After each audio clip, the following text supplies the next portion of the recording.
Gentleman yields. Chair recognizes Mr. Kean. Thank you, Mr. Chairman, and thank you to our witnesses for being here today. Undersecretary Estevez and Undersecretary Fernandez, do you both agree that China is actively supporting Russia's war in Ukraine and Iran's support for Hamas?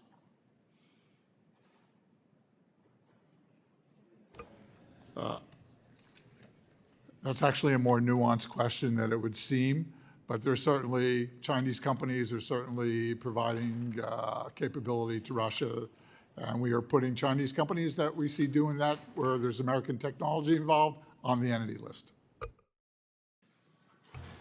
Look, the unlimited partnership between China and Russia is a reality.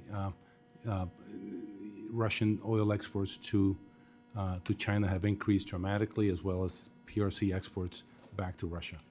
That is a concern, and we continue to monitor it.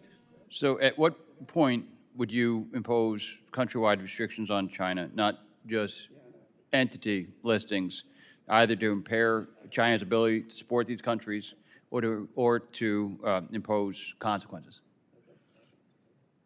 I guess that you have to ask, I'd have to know what you want to put countrywide controls on.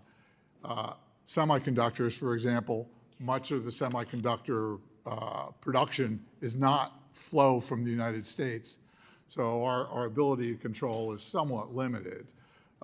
We have used foreign direct product rule, and we continue to do that. And so then it's what's the distribution network flow? And we're working with American companies, quite frankly, so that they cut off that flow as well. Okay. Undersecretary Estevez, ensuring full and robust enforcement of U.S. export controls is vital and necessary to prevent Iran from tapping into U.S. goods and technology for missile and drone production.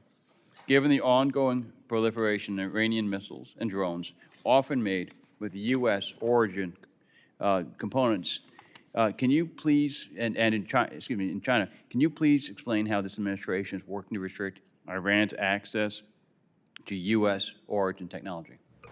And I'd say it's really not U.S. origin, it's U.S. company branded, not necessarily made in the United States. I just need to put that nuance. We have about 20 companies related to Iranian drone and missile production on the entity list with foreign direct product rule. We've also put foreign direct product rule on commodity level chips, EAR99 chips, which are not the highest end chips that we control at a higher level, but we put foreign direct product rule on those going to Iran. So again, we can stop that flow, and when we catch people violating that flow, depends on where they are, we can either prosecute, entity list, there's a number of tools that we're using. Do you have an update that you can share with us on the outcomes of the task force set up to look into the presence of U.S. and European components, including American-made microelectronics and Iranian-made drones, including those used by Russia?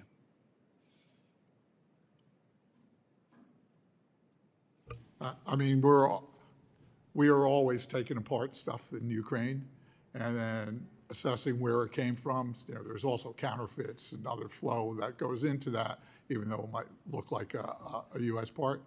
We're working with companies, again, to stop them from selling to distributors that we identify that could be bad distributors. In other words, their distribution network, which is generally good, is now providing stuff to Russia or selling to companies that are providing to Russia. And again, we're using the entity list as a tool in that regard. I would just add that in the last 2 months, Alan, our Secretary at Treasury, our counterpart, and me have been calling companies specifically in order to tell them that there are unintended leakages of their products ending up in the Ukrainian battlefields, and we're getting their cooperation to try and staunch that flow. And we're giving them the data so that they can take action. Yeah. Thank you. I yield back.